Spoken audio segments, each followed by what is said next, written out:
Ang Ginoo maada iyo.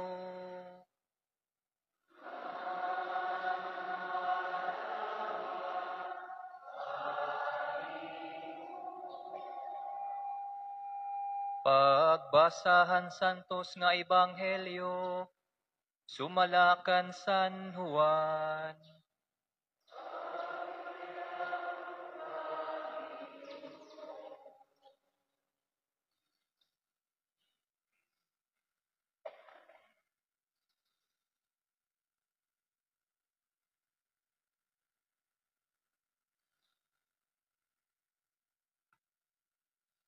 Naghangyo kan Pilato ang mga Hudiyo nga barion nala ang mga bitiis han mga tawo nga iginraysang ngan tanggalon na hiraha krus.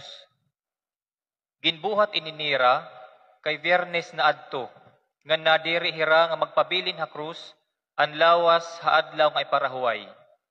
Kay baraan kaupay ang tiarabot nga adlaw nga iparahuway.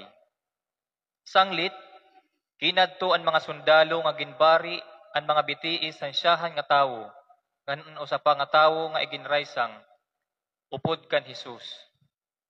Kundi han pag-abot na nira kan Hesus, hinkit-an nira nga patay na hiya. Sanglit, waray nala nira barian iya mga bitiis, kundi ginbangkaw an iya kagiliran hinusahan mga sundalo, ngan inmawas dayon indugo ug tubig. Nagpamatuod mahitungod hini ang nakakita hini nga hinabo. Basi tumuuman kamo. Matuod an iya iginsiring. Ngan maaram hiya, nga naghimang raw hiya han kamatuoran. Ginbuhat ini, basi matuman ang kasuratan nga nasiring. Waray usahan iya mga tulan ang mababari. Ngan may ada lain pa nga bahin ngan kasuratan nga nasiring. Makita ang mga tawo ngadto han ginbangkaw nira.